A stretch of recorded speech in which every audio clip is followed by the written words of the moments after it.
listening to I Am Refocused Radio with your host, Shamaya Reed.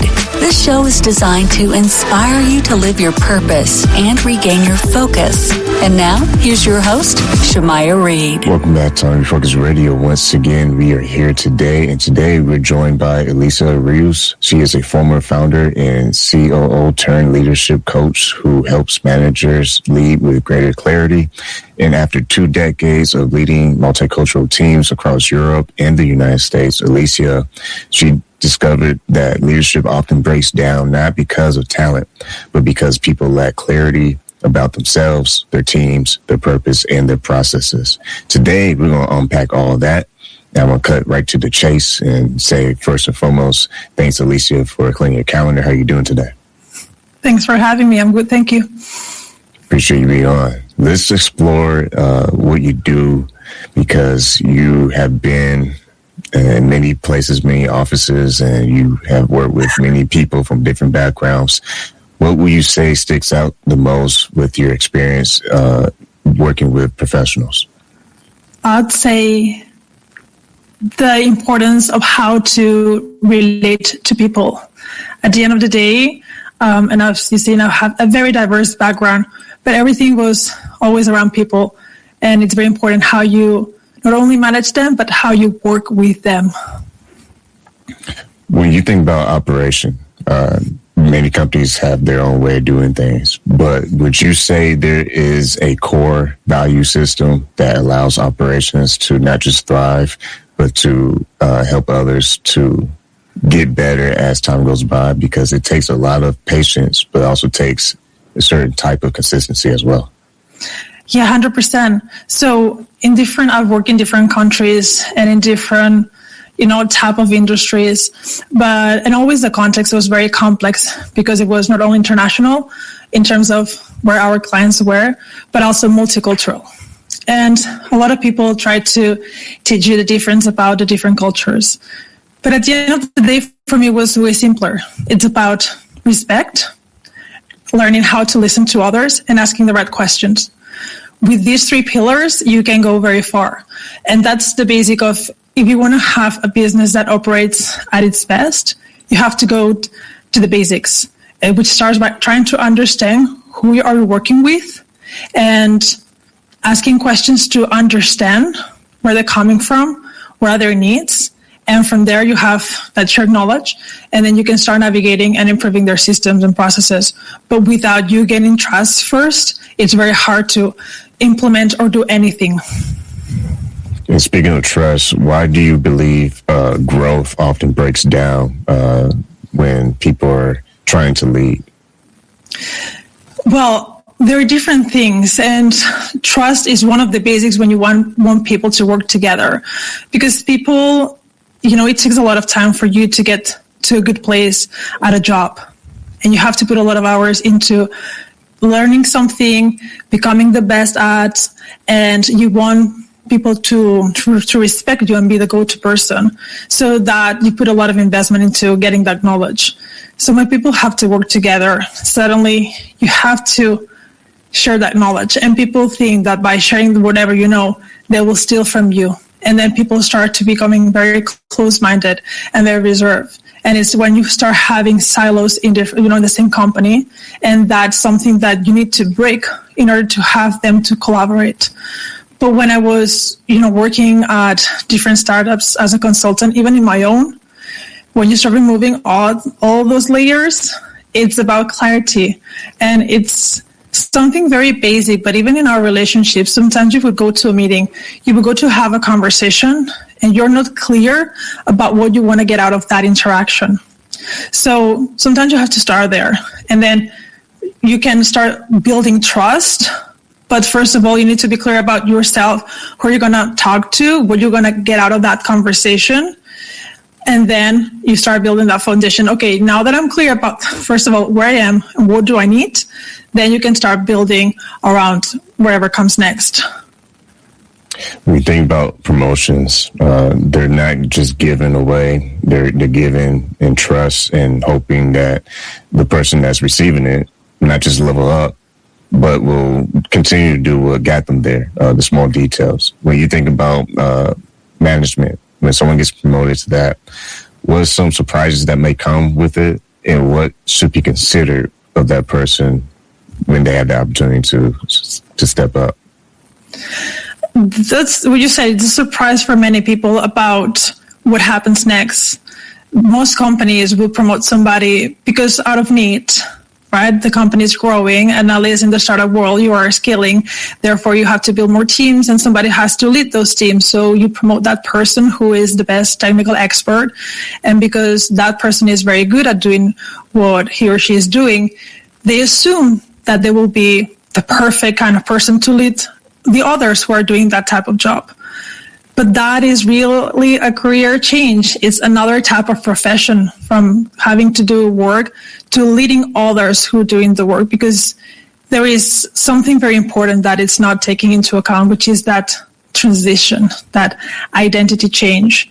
And then companies find that the person who they just promote still doing the work, but where it's worst, it's about having that individual contributor mindset where they hoard the task, they hoard their value, and it's very hard for them to do both jobs. You have to manage, but at the same time, they can't let go.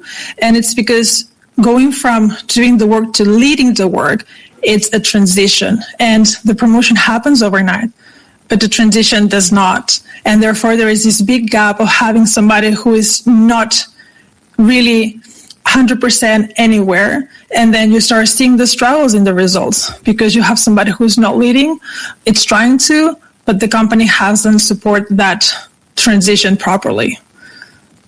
Once again, listen to Refocus Radio and talking to our special guest today, Alicia Rius. She is someone that you need to know. She's leading a lot of managers and helping them gain more clarity and do better things in a better way. When you think about identity, we talked about that earlier in the episode today.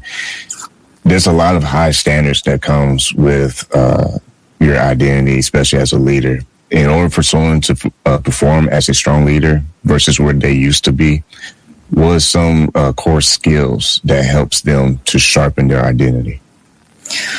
I think before going into the core skills, it's first acknowledging that there is a change here. And in order for you to lead, you have to let go of things first. So before building onto something, you have to create that space. And then when I'm doing, trainings, one of the first things we do is, what do you need to let go in order to step into the leader that you want to be? And this might be the way that you relate to work, right? So maybe if you're attached to work because what you do is part of your identity, it's understanding that if you let that go, then there is a gap, but that needs to be filled with something else. And normally it's about understanding what kind of value would you bring to the team from that new position. And it might be something it needs to be something that's completely different. It might be strategic thinking, conflict management, managing people, coaching and developing your team. These are very different type of skills. So first is about, okay, what do you need to unlearn? Then now let's create this identity canvas, which is about what are your talents, so things that you have already, what are your skills, and it's kind of like listing all the things that you already have, and then identifying where you need to go. So what's that gap? What are the abilities that you haven't built just yet that you might need in order to step as a kind of leader that you want to be? And of course, in that list, you have your own values, and probably there are things that is who defines you. Maybe you are an excellent listener. Maybe you are somebody who's very compassionate or very empathetic or thinks very fast. So what are the things that you're keeping and moving into that next role? And then whatever needs to be filled, let's create that career path for you to get there. So it's letting go, seeing what you have already, to identifying the gap, and then seeking to close that gap. And when you think about careers of the team, what are some signs that clarity is being missed with your team? And when we find those red flags, what are some best ways to move forward to correct that? one thing that you see the most is about somebody, for example, that is trying to delegate. So delegation is something that we all know that we need to do, but it's very hard because it's very attached to your identity in terms of, if I let go of the work that I used to do, what is my value? Therefore, how replaceable I am if somebody else does the work. So then you see a manager that one day is delegating, but the day after it's micromanaging, or would delegate past something, then it would get it back and then do it again with their own standards, their own ways, or things would have to be, they won't delegate the outcome. I always said delegate the outcome and the how. So delegate the what and let the how be part of the team. Like, let them experiment. And as long as it's 70% as good as you would do it, it's good enough. But normally we are so attached to that high standard because we were the technical expert. So you see that person going back and forth between being the player and being the coach of the team, right? And that creates a lot of confusion for the team, because then it's like, okay, should I report it to you? Should I do it myself? But if I do it, but then you will redo it again. Why am I doing it? So when you have a team that is very confused, it's probably because the leader of the team is confused by, what's my value? What do I need to do to lead this team properly? It is understanding what leadership means and what are your responsibilities as a leader. When things start to work really well and everyone's on the same page, everyone's trusting each other, people are doing what they are supposed to do and what they need to do, and they are hitting home runs, what does that feeling look like when you look back at the people you work with that makes them say, wow, this is how it feels to be locked up? Well, what you see behind is like a bumpy road. It's not straightforward. It's not smooth. And especially because when you work with teams, they go through different stages. And sometimes when you get a team that is already performing well because they've been together for maybe a year and now they have their shared ways of working, they understand their collective mission as a team, then suddenly somebody moves out of the company, goes to another department, and then a new person comes in. So that stabilizes the entire system again. That person needs to be fit in. They have their own dynamics. The person that just comes in feels a bit of left out because they go for drinks after work. They have their own inner jokes. They know how things work. So suddenly that maturity of the team lowers, and you have to bring that team up to speed. Sometimes that goes well. Other times that person creates friction, or somebody brings the walls up, and you have to kind of rework that again. But of course, we always say it's not about motivation, it's about momentum. It's getting the team to have those rhythms where when something comes up, they already know the ways to go back on track. But it is amazing when you see that happening, because you know how much work has been put into from the people, not only for the team, but the people supporting the team. You have a leadership framework, if you don't mind talking to our audience about what are the 4 parts of your 4 Ps in leadership framework that you share with your clients? Yeah, that's the 4-piece leadership framework. That's a way to understand leadership. So leadership, can be very complex. And when I was studying leadership, I've been obsessed with that for many, many years. Everything looks complex and disconnected. And when I was analyzing all the issues that comes with leadership, most of them falls into one of the 4 Ps. It's either personal, how you lead yourself, people, about how you lead others, purpose, which is the strategic leadership, like mission, vision, and then process, which is operational leadership. So the framework, what it helps you, it's a diagnostic tool, and it helps you to identify where clarity is missing in your leadership. It's once you finish taking the self-assessment, it tells you either if you have more lack of clarity in the way that you lead yourself, or maybe it's about processes. And what it does, it tells you where to focus on first. So imagine that you have a chair with 4 legs. So if one leg is wobbly, you don't throw away the whole chair and you just don't change the 4 legs. What you do is steady up the one that it's more unsteady. Leadership in this framework is the same. So you find the P that lacks more clarity. you work on that. And because the chair is one thing, and that's how I present this system, leadership is systemic.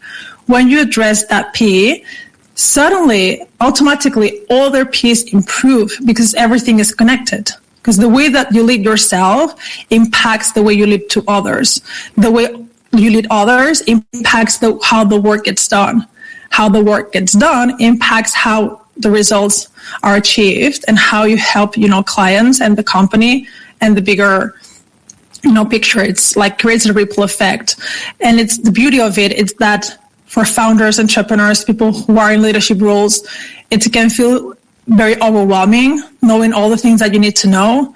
And for that framework, what helps you is just focus on one thing. And by that, you will improve other areas because it's connected. So it brings that less stress level a bit lower. And it works. Yeah, speaking of stress being lowered, it does help when people are doing their best and you don't have to micromanage. You can trust them to do their thing. And it's like, okay, the mission is moving, we're moving. But when you look at the times working with leaders, management level, what are some of the things that you think they should know about each person on their team, or at least make effort to know about each person on their team? That's a good question.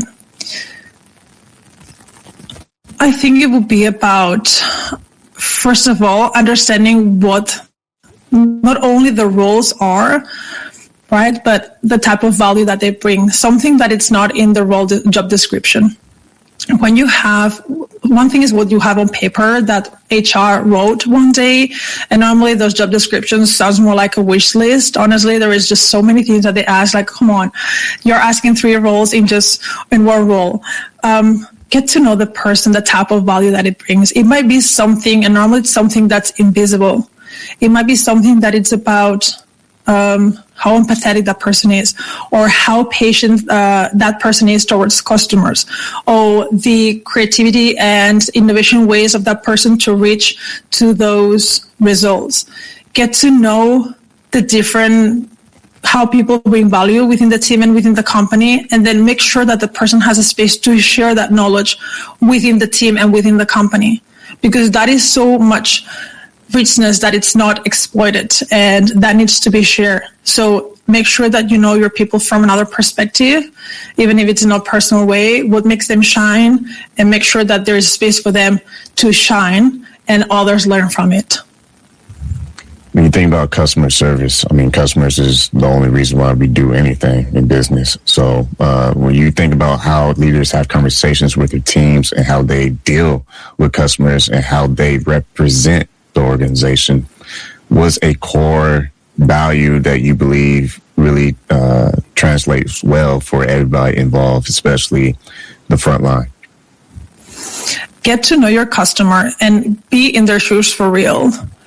And I'll put an example. It was many years ago when I was working in an advertising agency, and the team had to think about a campaign, a commercial for, I think it was for menstruation for women.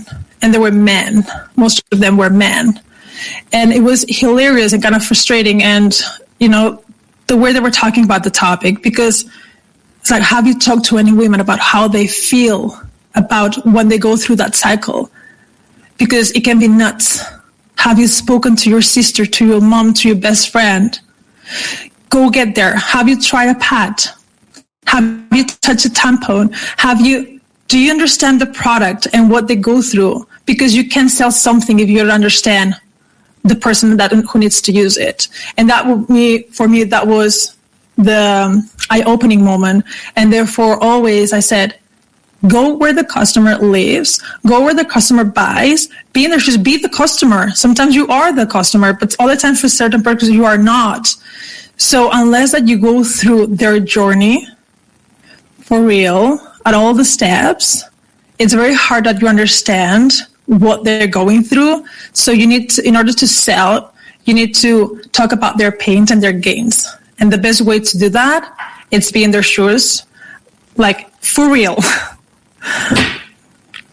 Yeah, I like that. And follow up on that. Say you have someone on the team who they are not themselves like they used to be. Like, say they're always on their game, and then all of a sudden you start noticing things slipping. What's the best way for someone in management to handle that without, coming down too harsh, if that's such a thing? We recently had somebody in a team that, exactly as you said, he was on top of his game. He was brilliant, and suddenly you start seeing the decline, like things not going well, the person disengaging, not showing up, being late, not delivering. And there were two ways of approaching it. The team lead asked me, how do you approach this? Because, it's affecting the entire team and the results. And I asked, have you talked to him? It's like, well, I've taught him that he's not on top of his game, that he needs to step up, that this can happen. And I said, no. Not what you've told him, but have you asked him what's going on? It's like, no. Like, okay, start there, because normally it might be something personal. Normally it's anything even that happens at work, it's something personal because it goes to your personal level. Turns out that the father of this man was hospitalized because they diagnosed cancer, and the cancer was going very fast. So the guy didn't feel that he would be psychologically safe to share that in the company, because what could happen. And at the same time, he was trying to do leverage both things, his personal life, but also being a good performer. You can't do both when you're having, a very hard time. So once the team lead talked to him and asked him what was going on, then they created kind of a partnership about, okay, what do you need from us as a company to support you, and what can you, what can you give us in this moment? Because if you can't, that's fine. We will find a way to support you with whatever you need. And that conversation freed that person to feel like, okay, I won't get fired, but they've noticed it. So they aligned expectations. They took his load of work, divided it within the team. And now this guy can, be with his father for the last weeks. And the team is, lifting the heavy weight for him. So it was about, being clear about what this person was going through, and then finding ways to support that person. Funny enough, that person now in the worst part where, his father is dying, he went back to work because it helps him to keep focus, and he's been keeping up with, a high performing attitude, very engaged, because now he feels that if something happens, they know where he's coming from, and he's feeling that he can trust his team and his manager and the company. So he's giving back loyalty. Once again, listen on Refocus Radio and watching this online, talking to our guest today, Alicia Rius. She is helping not just you level up, but specifically she's helping managers lead a greater clarity. If you can, before we wrap up, someone's watching this right now and they're like, well, maybe I'm not management yet, but that is something I want to do in the future, or have some kind of leadership skill that opens opportunity. What is your words of wisdom to that person? First of all, that in order to be a leader, you don't need a team underneath you. Leadership, it's a mindset, an attitude. It's the way that you navigate life. It's really a mindset.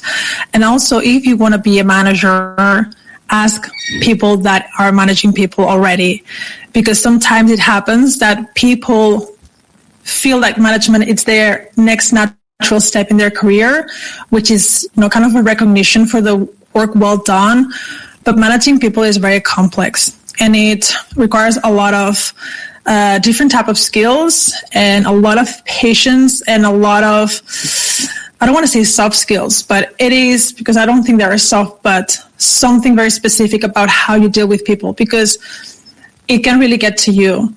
So make sure that this is what you want. It's not just about the paycheck. If you're looking for more money, but you don't like dealing with people because you might be an introvert, or because you don't want to deal with conflict and drama and emotions and, leading with the leadership above you, find that out if that's for you. Because if it's for money, then maybe you need another career path. But if you're passionate about working with people, developing people, and developing yourself, then you don't need a team. Start investing on yourself and your skills, and that's already a gain for you.